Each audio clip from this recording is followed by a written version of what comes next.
صلاح عربی زبان میں یصلی یصلی صلاۃً سے ہے، جس کا مطلب دعا کرنا بھی ہے، تسبیح کرنا بھی ہے، کسی چیز پر متوجہ ہونا۔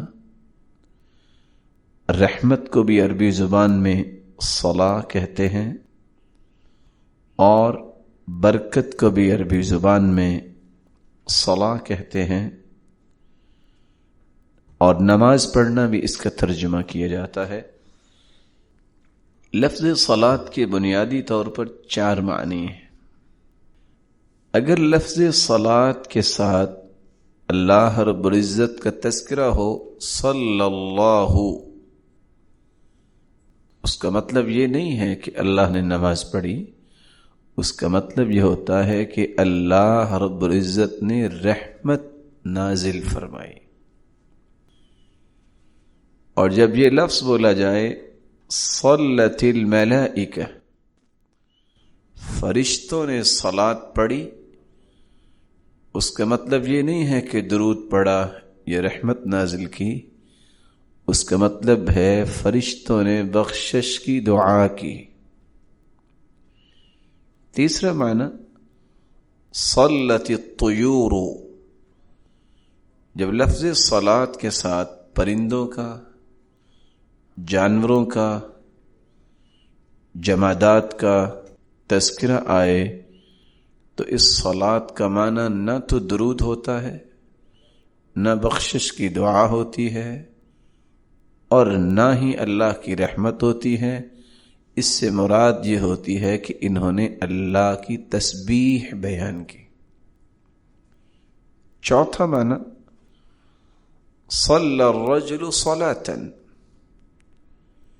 ایک شخص نے نماز پڑھی۔ نماز پڑھنا تو وہاں اس کے 2 مفہوم پیش کیے جاتے ہیں، نماز پڑھنا بھی اور رسول اللہ صلی اللہ علیہ وسلم پر درود بھیجنا بھی۔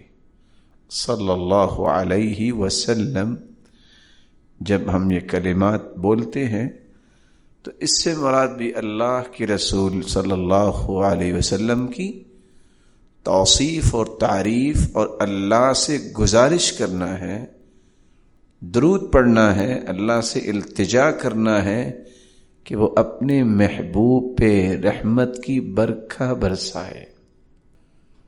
تو نماز جو خود تسبیح اور دعا کا نام ہے، انسان جب قلب و قالب کی توجہ کے ساتھ اس کو پڑھتا ہے تو جہاں دنیاوی زندگی میں برکت، راحت اور سکون میسر آتا ہے، وہاں یہ نماز آخرت میں بھی اللہ کی رحمتوں کا مستحق بنا دیتی ہے۔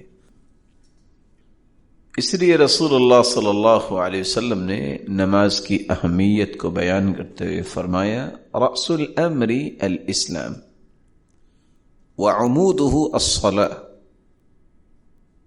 سب سے بڑا کام، سب سے بڑی نعمت جو دنیا میں اللہ نے بھیجی ہے وہ اسلام ہے۔ وعمودہ الصلاۃ، اور اسلام کا جو مضبوط ستون ہے وہ نماز ہے۔ رسول اللہ صلی اللہ علیہ وسلم نے یہاں تک فرمایا، بنی الاسلام علی خمس، شہادت ان لا الہ الا اللہ وان محمدا عبدہ ورسولہ واقام الصلاة وایتاء الزکاة وحج البیت وصوم رمضان۔ اسلام کی بنیاد 5 چیزوں پر ہے۔ ارکان اسلام 5 ہیں، توحید، نماز، زکوٰۃ، روزہ اور حج۔ اور بعض روایات میں حج کا تذکرہ پہلے ہے، روزے کا تذکرہ بعد میں ہے۔ لیکن اگر غور کیا جائے ان 5 ارکان پر، تو یہ جو لفظ آئے ہیں کہ وَعُمُودُهُ الصَّلَاةُ، اسلام کا ستون یہ نماز۔ نماز ایک ایسا مبارک رکن ہے جس میں 5 ارکان جمع ہو سکتے ہیں۔ وہ کیسے؟ آپ جانتے ہیں جس شخص کے پاس مال و دولت اتنا نہیں کہ وہ نصاب کو پہنچے، اس پہ زکوٰۃ نہیں ہے، تو زکوٰۃ کا رکن جو ہے اس کے زاویے میں ساقط ہو گیا۔ ایک شخص کے پاس اتنا مال نہیں ہے کہ وہ حج کرنے کی استطاعت نہیں رکھتا، حج باوجود اس کے کہ بہت بڑا رکن ہے، اس کے بارے میں تو ساکت ہو گیا۔ روزہ اسلام کا رکن ہے، لیکن ایک شخص بیمار ہے، وہ برداشت ہی نہیں کر سکتا، ایسی کیفیت میں اس وقت اس پر یہ روزہ بھی ساقط ہو گیا۔ زکوٰۃ بھی، فرض بھی، حج بھی اور روزہ بھی ساقط ہو گیا، باقی دو رکن رہ گئے، نماز اور توحید۔ اگر کسی کے پاس توحید نہیں اور نماز پڑھتا ہے، اس کی نماز بھی قبول نہیں۔ اور نماز انسان جب پڑھتا ہے تو اس میں پانچوں کے پانچوں رکن آ جاتے ہیں، جب تک وہ اللہ کے ایک ہونے کی گواہی نہیں دیتا۔ نماز اللہ اکبر سے شروع ہوتی ہے، اللہ کی کبریائی بیان نہیں کرتا۔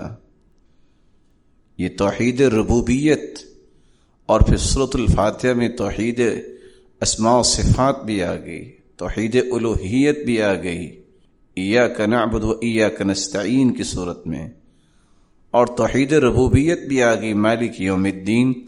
جب تک وہ تینوں اقسام کی زبان پہ ترتیب نہیں بناتا، اس کی نماز نہیں ہوتی۔ اور نماز کا مطلب دعا بھی ہے، اور دعا جو ہے وہ پوری کی پوری نماز کو آپ دیکھیں دعائیں ہیں۔ روزے کا مطلب رکنا ہوتا ہے، انسان جب نماز پڑھ رہا ہوتا ہے تو دنیا کے ہر کام سے رک جاتا ہے، صرف عبادت کر رہا ہوتا ہے۔ زکوٰۃ کا مطلب پاکیزگی ہے، جب تک انسان لباس پاک نہ ہو، خود پاک نہ ہو، اس کی نماز نہیں ہوتی۔ پاکیزگی اس کا حصہ ہے نماز کا۔ حج کا مطلب قصد کرنا اور ارادہ کرنا ہے، جب تک اللہ کی رضا کا ارادہ نہیں ہے، نماز قبول ہی نہیں۔ تو نماز تمام ارکان کو جمع کرنے والا ایک مہم رکن ہے، یہ کسی بھی انسان سے ساقط نہیں ہوتی۔ جس طرح اللہ کی معرفت ساقط نہیں ہو سکتی، نماز کسی مسلمان پہ ساقط نہیں ہو سکتی۔ روزہ بھی ساقط ہو جائے گا، بیمار ہے۔ زکوٰۃ ساقط ہو جائے گی، اس کے پاس مال ہی نہیں ہے، زکوٰۃ کس چیز کی دے۔ حج کا رکن ساقط ہو جائے گا جب اس کے جسم میں طاقت نہیں ہے اور اس کے پاس مال نہیں ہے۔ اس لیے رسول اللہ صلی اللہ علیہ وسلم نے فرمایا، مروا اولادکم بالصلاة وهم ابناء 7 سنین۔ جب 7 سال کا بچہ ہو تو اس کو نماز کا حکم دو۔ واضربوهم علیها وهم ابناء 10۔ اور 10 سال کا بچہ ہو جائے تو نماز نہ پڑھے تو اس کی سرزنش کرو۔ وفرقوا بینہم فی المضاجع۔ اور اس کیفیت میں 10 سال کی عمر ہو جائے، سگے بہن بھائیوں کے بھی بستر الگ کر دو۔ رسول اللہ صلی اللہ علیہ وسلم نے اس حدیث میں 3 باتیں بیان کی۔ 7 سال کا حکم، 10 سال پہ سرزنش بھی، لیکن آج چائے کا کپ ٹوٹ جائے تو باپ سرزنش بھی کرتا ہے، تعدیب بھی کرتا ہے، لیکن اگر نماز رہ جائے کوئی پوچھنے والا نہیں۔ جبکہ رسول اللہ صلی اللہ علیہ وسلم کا مزاج مبارک تھا۔ عبداللہ ابن عباس رضی اللہ تعالی عنہ اپنی خالہ میمونہ کے گھر آئے، اور آپ بھانجے ہیں ان کے، بطور مہمان آئے۔ عشاء کی نماز پڑھنے کے بعد جب آپ گھر تشریف لائے تو عبداللہ ابن عباس کو دیکھا تو آپ کا پہلا سوال سلام کرنے کے بعد کیا تھا؟ اصل الغلام، کیا بچہ نماز پڑھ کے سویا؟ نماز کسی صورت میں ساقط نہیں. بیماری ہے صلی قائما، کھڑے ہو کے پڑھو. ان لم تستطع فقاعدا، کھڑے ہو کے نہیں پڑھ سکتے بیٹھ کے پڑھ لو. فان لم تستطع فعلى جنب، اگر بیٹھ کر نہیں پڑھ سکتے تو کروٹ کے بل ہو کے پڑھ لو. اور دوسری روایت کے الفاظ ہیں فأومئ ماء، آپ کے اندر یہ بھی سکت نہیں ہے تو آپ اشارے سے نماز پڑھ لو. دشمن کے ساتھ لڑائی جاری ہے، میدان کارزار میں بھی نماز ساقط نہیں ہوتی. اس لیے رسول اللہ صلی اللہ علیہ وسلم نے فرمایا 10 سال کی عمر میں سرزنش کرو اور بستر الگ کر دو تاکہ ان کے اخلاقی رویے بلند رہیں، کسی قسم کے تکدر ان کے اخلاقی رویوں میں نہ آ جائے. اور رسول اللہ صلی اللہ علیہ وسلم کا فرمان ہے ان بین الرجل وبین الشرک والکفر ترک الصلاة. صحیح مسلم کی 242 نمبر روایت یہ بتاتی ہے کہ مسلمان اور کافر کے درمیان حد فاصل صرف نماز. اس لیے فرمایا، جامع ترمذی کی 413 نمبر روایت بیان کرتی ہے ان اول ما يحاسب به العبد يوم القيامة من عمله صلاته. عبادات میں سے سب سے پہلے جس عبادت کا حساب ہوگا سب سے پہلے نماز کے متعلق پوچھا جائے گا. فإن صلحت فقد افلح وانجح، اگر اس کی نماز درست نکلی تو کامیاب ہو جائے گا اور نجات پا جائے گا.